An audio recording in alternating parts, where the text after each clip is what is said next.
الحمد لله نحمده ونستعينه ونستغفره ونتوب إليه ونعوذ بالله من شرور أنفسنا ومن سيئات أعمالنا من يهد الله فهو المهتد ومن يضلل فلن تجد له وليا مرشدا وأشهد أن لا إله إلا الله وحده لا شريك له وأشهد أن سيدنا وحبيبنا ومولانا محمدا عبده ورسوله أما بعد أعوذ بالله من الشيطان الرجيم يا أيها الذين آمنوا اتقوا الله وقولوا قولا سديدا يصلح لكم أعمالكم ويغفر لكم ذنوبكم ومن يطع الله ورسوله فقد فاز فوزا عظيما.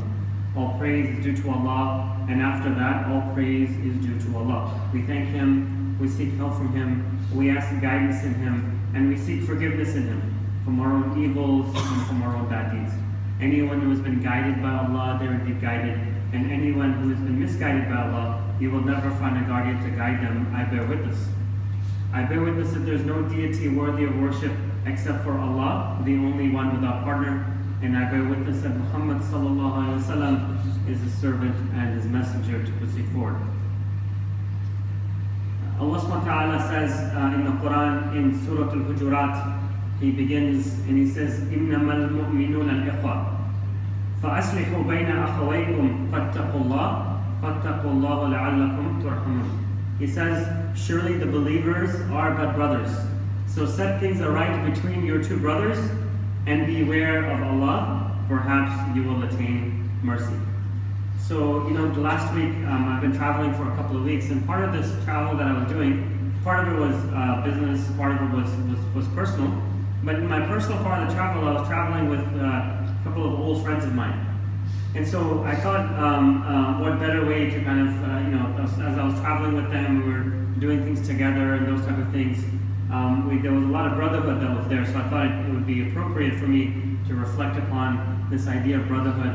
What does that really mean in Islam? And also, as we begin to, come together as a community here, I think probably from at least a year and a half ago, when I started coming here, till now, alhamdulillah, we've come a long way towards even building some sort of a community, even if it's just on WhatsApp group or other things. But alhamdulillah, I think we're beginning to see that. So I thought it'd be important to talk a little bit about this idea of brotherhood and sisterhood in Islam. So if we are believers, Allah subhanahu wa ta'ala says over here that إِنَّمَا الْمُؤْمِنُونَ إِخْوَةً, that the believers are brothers of each other. If we are believers, then we have to consider ourselves truly as brothers and sisters to each other. And this doesn't necessarily mean that you go around calling everybody brother so-and-so and sister this and brother this and that. That's only coming out of your mouth. Right? That's nothing, that's only words. And so we have to look at it and say, what are the actions that are actually behind these statements that we're actually making? Because this idea of brotherhood is a sense of responsibility that you have to one another. A sense of responsibility that you have to one another. What is it that you're supposed to do one to another? And on this idea of belief, the Prophet ﷺ also said that none of you truly believe until you love for your brother what you love for yourself. A very, very deep statement, because he's basically, if you don't love for your brother what you love for yourself, you're negating belief. That's a very deep statement that the Prophet ﷺ is saying, and it's also very, very important for us to realize that this brotherhood is important, because it's tied to this idea of having belief in Allah subhanahu wa ta'ala. So, and it's a matter of not belief as in yes or no, it's a matter of between Iman and Ihsan. Because the Prophet ﷺ here, I don't want to misinterpret, the Prophet ﷺ here said, truly believe. That means the believer's there. But if you truly want to believe, if you want to move away from Iman into the realm of Ihsan, right, then you have to love for your brother what you love for yourself from that perspective. So in order to be able to do that, how do you manifest this love for your brother? And there are certain duties that you have and other people have upon you, but you have upon other people as well. It is our individual responsibility to fulfill all those responsibilities. And it's not just enough to be able to say, well, he doesn't do it to me, so why should I do it to him? But that's the natural reaction of a human being. So if you want to stay, for example, in the state of Islam, you can have that thing. But if you truly want to believe, then you can't have this idea, well, if he doesn't do it to me, then why should I do it to him? You have to go above and beyond that. You have to be the one to take the first step. And it becomes a duty on ourselves to be able to not only do that, because if we do it to the other person, maybe perhaps they're going to realize it and they're going to start doing it back to you. But if everybody has the same attitude, that if I'm only going to do it when something's done to me in a positive way, then nothing ever positive is going to get done. You have to be, somebody has to take that first step. And that's why Allah subhanahu wa ta'ala calls these people who always take that first step as-sabiqun as-sabiqun, the foremost of the ones that are the foremost. They're the ones who always are there doing the things that nobody else wants to do, and sometimes it has to do with brotherhood as well. So what I wanted to do in this khutbah very briefly, as I remind myself the idea of brotherhood, is to talk about 8 responsibilities or duties of brotherhood that Imam Al-Ghazzali lays out in his book Ihya Ulumuddin. So there's 8 responsibilities that he actually done. Very beautiful. I learned a lot from them. Inshallah, I'd like to share them with you. So the first responsibility or the duty that is laid out is the duty of material assistance. The duty of giving to other people. And there's 3 layers of this. And again, these 3 layers are the basic, the middle, and then the ones who believe. That's what the Prophet ﷺ. So there's the basic ones. What is the basic one? Which is the lowest degree, is you give to your brother the extra that you have. Right? And now, there's one lower than that. And now one lower than that is the brother has to actually come up to you and ask you for it. This is not what this is talking about. What this is saying is before somebody even asks you for anything, you know that person enough to be able to say, you know what, I'm going to give something of my extra. When I have something left over at the end of the month, end of the week, end of the year, I'm going to give it to the brother because I know he's needy, even though he didn't ask me. I know this from my brother, that he needs something from me. So that is the lowest. It's not that he comes and asks you. That's even lower than that. So that's not even a duty anymore. That becomes an obligation, right? This is not it's not a responsibility. That's almost like a fara'id that you have to do. So the asking of it, that's not what we're talking about. We're talking about nobody comes to ask you, but you know your brother, and you know the needs that he has, so whatever extra that you have, you provide for this brother. The second degree, one higher than this, is to have your brother on the same footing as yourself. So whatever you have, you share equally with this person. You see how this is higher? Because most people don't do that. Right? So what does this mean? For example, during the time of the Prophet ﷺ, when he went to Medina, when he migrated to Medina, well, how did he establish this brotherhood? He paired up the Muhajirun with the Ansar. And when he paired them up, he said, the Ansar said, half of whatever I have, it's yours. Half of whatever property I have, it's yours. Even to the point where some of them said, well, I have 2 wives, I'll give you one of mine. He said that's how much they were willing to kind of give that half of it away. So that's the second degree, which is you put your brother on the same footing as yourself. Meaning that if you're going to go out and eat something nice, you're going to take your brother with you. If you're going to have a nice car, you're going to buy one for your brother. You see? That's how difficult this becomes. If you have a really nice house that you're living in, your brother has to have the same type of nice house. This is the second degree. Now the highest degree is something even more than that. It's not being on equal footing with your brother. It's actually wanting more for your brother than you have for yourself. Meaning that first of all, you're saying, okay, the extra that I have, I give to my brother. Then you say, well, whatever I have, I give equally to him. Then the last one, the highest form of brotherhood, is I'm going to sacrifice myself and I'm going to give more to my brother than I even have for myself. More to my brother than I even have for myself. So you prefer your brother over yourself, and this is the degree of what's called a siddiq. Because this is what Abu Bakr, when he was called a siddiq, this is what he was doing. And there's many, many different examples in the Quran, in the hadith of in the sunnah of the Prophet ﷺ that actually talk about this. Just one quick example that I want to give. And there's many examples that you can give. One of them is that after the conquest of Mecca, right, all of the people that were in Mecca living there, the Quraysh, were one by one, they were coming up to the Prophet ﷺ and they were giving their shahada. And one of the people that actually did this, right, was the father of Abu Bakr.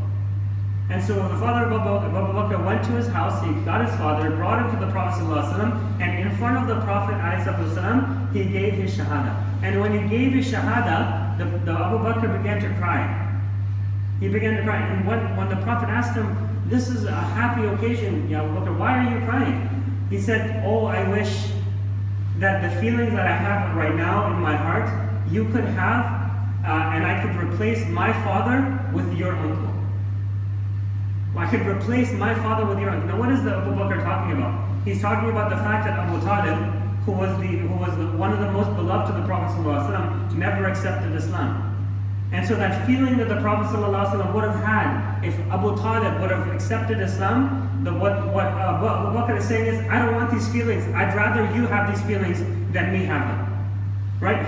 Giving something more to your brother than you have for yourself. I'll give up my feelings of happiness as long as you're happy. I'll give up my feeling of being content as long as you're content.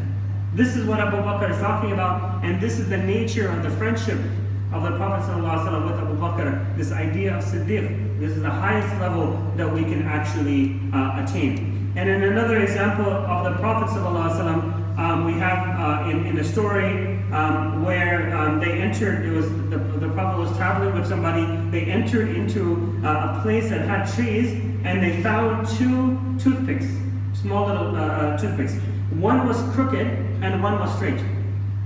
And so the Prophet ﷺ, you know what he did? He gave the crooked one, he kept for himself, and he gave the straight one to his companion. And the companion responded back and he said, Ya Rasulullah, O Messenger of Allah, you are the one more entitled to the straight one than the one that I have. And the Prophet ﷺ responded back and he said, when a comrade accompanies a comrade, when a brother accompanies another brother, if only for 1 hour in the day, if only even for a short amount of time, he will be asked to take account of his companionship, whether he fulfilled his duty to God or whether he neglected it. So whenever we are with our brothers, we have to look upon this as a responsibility, as an act of worship that we're doing to Allah subhanahu wa ta'ala. And if we do look at it from that perspective, then we always have to be able to not only fulfill our obligations, which is the fard, but we have to go even above and beyond that, which is the second one, which is to have equal footing with our brother. But once we've attained that, then even more than that, which is to want more for your brother than you actually have for yourself. That was number one. Number two, the duty of personal aid. The duty of personal aid. To help your brother out in personal need, personal need that he has, without him even asking for it. Remember what I mentioned? It's not when somebody asks you that you help them even before they ask, because for a lot of people, asking is not what they're going to do. It's not built within their nature to do that. They'll never ask. And so you have to know what your brother wants before you even ask him. You offer it to him. In the early days, you could see Muslims overseeing the maintenance of a deceased brother's wife or children for 40 years after they had died. I mean, that they took it upon themselves as a responsibility that I will take care of my brother's family, property, whatever it is that's actually happening. In this, there's a story. You know, after the death of the Prophet ﷺ, there was an old woman that used to live outside of Medina. And so Umar ibn al-Khattab, he decided that he was going to go and take care of the woman. But he didn't want anybody to know. And so what he did was, that when it became after Isha, so at night when nobody could see, he went to the house of the woman, he knocked on the door, and he said, you know, is there anything that you need? Some food, some water, do you need me to clean, anything? She said, no, alhamdulillah. There was a man who came earlier, and he took care of everything. And so the Umar went back, and the next night he came again, and he again at night he came, he knocked at the woman's door, and he said, is there anything that I can get for you? Any food, any water, can I clean, do anything? She said, no, there was a man who came earlier, and he took care of everything. And now Umar al-Khattab was like, who is this person? I have to find out who this person is. And so the next night he came early, so that he can wait for this person to come, and find out who exactly that was. So he hid behind a rock, and after he did that, along came the man, and when he looked closer, guess who he found it was? It was Amir al-Mu'mineen, Abu Bakr radiallahu anhu. Right? It was the President of the United States. It was the Prime Minister of Malaysia taking care of a woman that nobody knew or nobody even bothered to find out what her name was. I mean, this is the type of brotherhood we're talking about, attending to a personal need. The woman didn't ask for anything, but Abu Bakr and Umar were both there to offer their help before anybody else. But again, this is not the first time that Abu Bakr actually did something even before Umar radiallahu anhu did, right? So this is Abu Bakr being what? As-sabiqun. He's being one of the ones that's the foremost in whatever it is that he actually does. You know, interestingly enough, when we're talking about brotherhood, I found this one quote by Al-Hasan very, very useful and very, very deep. He said, "Our brothers are dearer to us than our families and our children." Our brothers are dearer to us than our families and our children. And then he goes on. He says, because our families remind us of this world. Our families remind us of the dunya. I have to work, I have to feed, I have to clothe. My wife is asking me for something, my kids are asking me. Everything that I have, I'm reminded of the dunya for.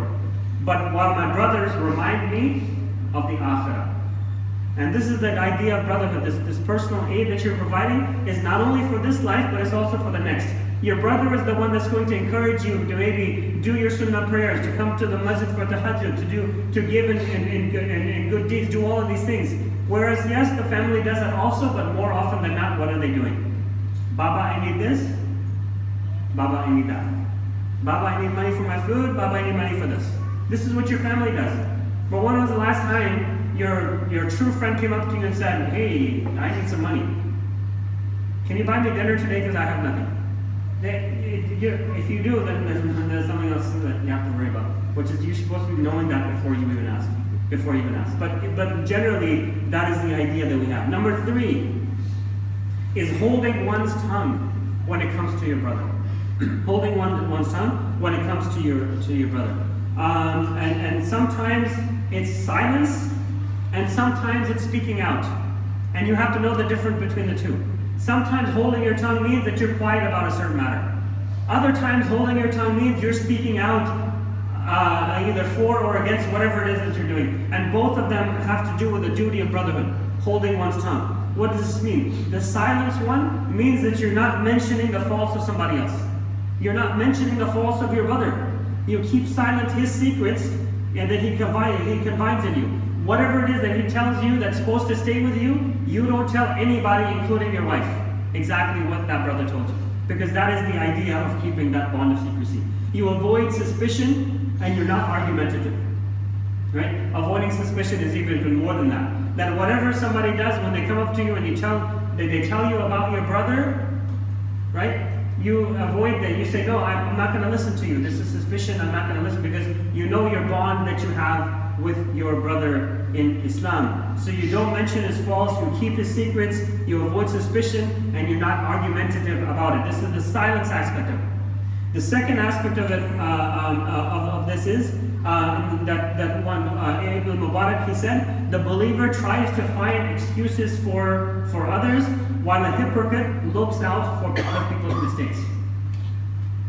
A believer is the one who finds excuses. If you're doing something, right, then what you're basically going to do is you're going to think to yourself of 100 different excuses, 72 excuses as to why this person is doing something, before you actually accuse him of doing anything at all. So for example, a very, very simple thing, right? Now if I'm sitting in the masjid and somebody's praying, and I realize that he's praying wrong, quote unquote wrong, he has his hands this way rather than down here, or whatever it is, right? Now I'm going to think about it and say, wait a minute, but in this school of thought, he's actually could be right. And in this way, if I look at it from this perspective of an angle, yes, there's a leeway within Islam to allow this person to do it. This is giving them the benefit of the doubt, giving them an excuse for not being able to do that. But what does a hypocrite do? This is what Ibn Mubarak is saying. What does a hypocrite do? He's going to point out every single little mistake that everybody has around him. But guess what? When he's doing that, he's not looking himself in the mirror. Because likely he's going to have more of those same mistakes than the other person has. Even more than the other person has, he's going to have them. But he doesn't want to correct himself. That's what a hypocrite does, right? Hypocrite doesn't correct himself. He corrects other people. He corrects other people. So that's the first one. Number 2, on secrets. The fool's heart is in his mouth, but the intelligent man's tongue is in his heart. Now think about that. A fool's heart is in his mouth. Meaning that whatever comes to his mind or in his heart, he just says it. Whatever comes, he's feeling good that day, he's going to praise you, he's just going to do it. If he's feeling bad that day, he wants to criticize you, he's just going to do it. His heart is in his tongue. But the intelligent man's tongue is in his heart. That means your tongue is not in control, your heart is the one in control. Right? Your tongue is the one that even if you want to say something, you keep back, you hold back. Because the idea of silence is always there. And the last one on the idea of argumentation, the Prophet ﷺ said, if a man gives up contention when he is in the wrong, a house is built for him within paradise. Meaning that if you're arguing with somebody about some matter, and if you're wrong, and you say, okay, no, it's fine. I agree, you're right, I'm wrong, done. Then the house will be built for you in paradise. Now, let's take the second part of it. But if a man gives up contention, even when he is in the right, a house will be built from in the loftiest part of paradise. That this basically says that you're in your argumentation that you're having, even if you're right about whatever it is, you give up that argumentation. Because for the brotherhood of not losing or disturbing that relationship that you have, you give it up. Then the Prophet ﷺ said, a house will be built for you in the loftiest part of paradise. Loftiest part of paradise. And then number 4, the duty is, as I mentioned, part of it is silence. The other part of it is speaking out. Speaking out. The Prophet ﷺ said, if one of you loves your brother, let him know it. If you love your brother for the sake of Allah, for the sake of Allah, you love your brother, then let him know that's what it is. That's what speaking out is part about. You have to be able to show that type of affection for brotherhood in Islam. Number 2, speaking out in praise for him. Concealment here would mean envy. Okay, so if you have a praise for this person, then if you hide it, it becomes envy. But you have to balance this with not praising him too much. And you have to know the nature of your brother, meaning that some people, when you praise them, they become corrupt. They become arrogant. Other people, when you praise them, become humble. Yeah, there's differences in nature, and you have to know the nature of a person. Okay, so then when you know the nature of a person, then that's when you begin to treat them in the way that you can. And the number 3 regarding that is give him knowledge and correct him, but never in public. Give him knowledge and correct him, but never in public. Imam Al-Shafi'i used to say, to admonish your brother in private is to advise him. To admonish your brother in private is to advise him and improve him. But to admonish him in public is to disgrace and shame him. So what is the intent about what you're doing? If you want to truly correct him because you love him, you do it in private. If you want to shame him, you want to disgrace him, you do it in public. And so how often is it that we find ourselves correcting our brothers in public rather than in private? We ask Allah subhanahu wa ta'ala to make us of those that not only have true brothers as friends, but we ourselves are counted as true brothers because of the duties that we fulfill to other people rather than only them fulfilling it to us. أقول قولي هذا واستغفر الله ولكم.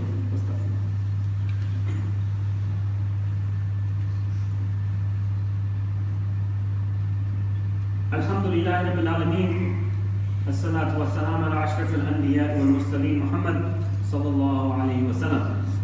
So as I mentioned to you, what I'm discussing here or sharing with you are some ideas about brotherhood and how do we fulfill the rights of the brotherhood. You know, as you travel, the best way to know somebody is you travel with them, you share money with them, or you live with them. That's how you begin to know.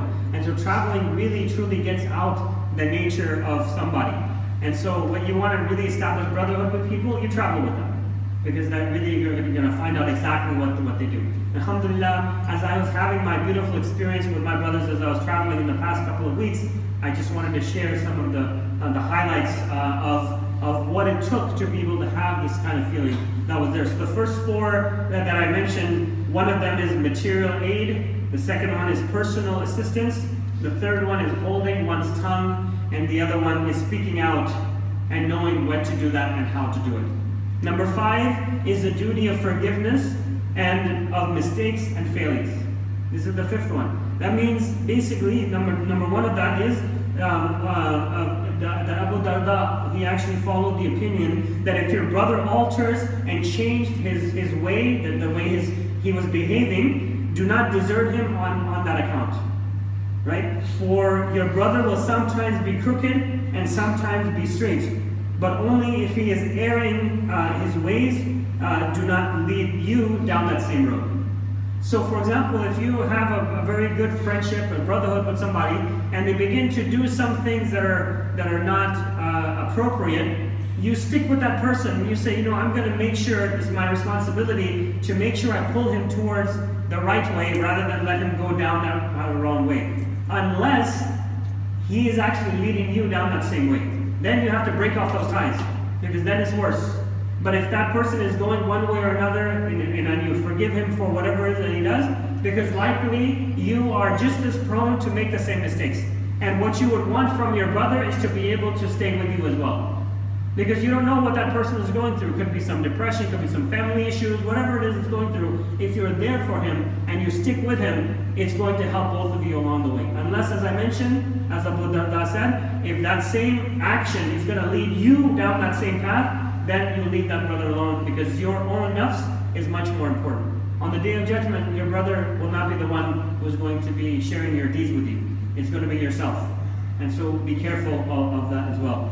Imam Ja'far al-Sadiq, he said, if you see something you don't like in a brother, try to find 70 excuses for him. So if you don't like something about somebody, you give him as many excuses as you can. 70 is not an actual number. It means an infinite number of excuses. And you try to do that. Whatever it is that you might be finding him doing, that's there. And number 3 out of this area that I mentioned is balance is important as well. You have to be balanced in whatever it is that you do. The Prophet ﷺ said, go steady in loving your friend, for he may be one day become your foe. And go steady in hating your foe, for he may become your friend one day. And confirming this, obviously, the Prophet ﷺ was always a confirmation of anything that was in the Quran. The Quran, Allah subhanahu wa ta'ala mentions, perhaps Allah will create affection between you and those you have had as enemies. Right? So those that are enemies, Allah subhanahu wa ta'ala put together and put in balance of friendship and in brotherhood. But again, this idea of brotherhood has to have a balance. Because if you love somebody too much, it might be later on that Allah subhanahu wa ta'ala causes them to go astray. Or it might be that somebody that you don't like, that is not a brother, you're not too harsh with them, because it might be that Allah subhanahu wa ta'ala put something in both of your hearts that causes you to come together. Another way to put this is, don't burn the bridge that you once crossed. And there's another one that has another connotation, but I won't mention that one in this khutbah. Number 6. Duty of salah, duty of prayer for this person. And there's 2 aspects of that. The first one is making dua for your brother is very, very important. The best way, not only to get what he wants, but something for you want as well. So what I like to practice is, if I want something nice for myself, I make a dua for my brother. Now why I do that? Because if I ask him for a dua for my brother, not only will he get it, and I will too, so I'm sharing in that brotherhood, right? Sharing in that material assistance. But Allah subhanahu wa ta'ala will reward me for that, making the dua for the brother. So that's second good. And the third good is that whenever you make a dua for your brother, the angels come down and say, wa anta kadhalik, and for you also. So that's the third part of this idea of being able to make dua for your brother. So whatever what you're asking for, you ask it for your brother, and inshallah Allah subhanahu wa ta'ala will give it to you as well. That's another reason why in most of the du'as that we have, we say Rabbana, right? Our Lord. Faghfir lana dhunubana. This is a plurality. This is not Rabbi. This is not saying my Lord, forgive me. It's our Lord, forgive us. Because we don't know which one of us in this gathering Allah subhanahu wa ta'ala will accept their dua from. Likely it's not going to be me. It might be you, or it might be you, it might be somebody else. So if we make a collective dua, then we have our odds in our favor. Somebody within this crowd, inshallah, Allah subhanahu wa ta'ala will answer the prayer. And if he does, then I want to be with you. I want to be Rabbana, not Rabbi, in that particular case. Number 2 of that is that you should always make dua for the person that has become estranged from you. The hatred in your heart grows like a cancer and can only be cured by making good dua for somebody. Now this has happened in my life also. I mean, this is human nature. There's certain people that rub you the wrong way and you begin not to like them anymore. That not liking them anymore, that hatred or that dislike becomes a cancer within your heart. It begins to take over. And so the best way to cure that, I can guarantee you, if you don't like somebody, stand up in salah and make dua for them that they become righteous. That maybe they go to Jannah, that their family is protected, that their kids are something that's a comfort to their eyes. When you begin to do that, their aura, their significance in front of you becomes that away from hatred, and in the minimum it'll become something that is neutral. In the minimum it'll become something neutral, if not something that you love this brother eventually one day. And I know this is difficult to practice. It's difficult to practice for me too, but you have to think about and begin to slowly begin to practice that. So you hate somebody, make dua for them. Make dua for their khair. Don't make dua for their evil. Make dua for their goodness, and you will find that your own heaviness in your heart will get lifted. Number 7 is the duty of loyalty and sincerity. Right? Loyalty is steadfastness and love for your brother until his death. This is steadfastness. Right? Meaning that the loyalty part of it is, no matter what happens to my brother, I will love him until he dies. As a brotherhood in Islam. Right? Among the 7 people whom Allah subhanahu wa ta'ala promised that He would put them into paradise, one of them is the ones who come together for the sake of Allah and the ones who depart for the sake of Allah subhanahu wa ta'ala. So if you come together for the sake of Allah, that's very easy. We're here in this gathering for that. But departing for the sake of Allah, meaning having a good opinion of somebody, you're sitting in the front row, and one brother comes and he pushes you out of the way, and he sits in that front row too. If you depart from that with that upset feeling, that's not part of this thing, right? The brother, whoever, it's these type of things where you come together for the sake of Allah, and then you leave for the sake of Allah subhanahu wa ta'ala as well. The last one that I want to mention, I'm running out of time and I apologize. Number 8 is duty of relief from discomfort and inconvenience. So it's kind of taking it full circle back to the beginning one. That you should not be a burden to your brother, and also at the same time try to comfort him in every way that you can. You don't be a burden on him, but at the same time you are the one who's providing a source of comfort for that other brother. In fact, true brotherhood is when you can be yourself in front of them as if you were all by yourself. Ali radiallahu anhu said, the worst of friends is the one who discomforts you and obliges you to be polite and to have polity and to have recourse to making your apologies.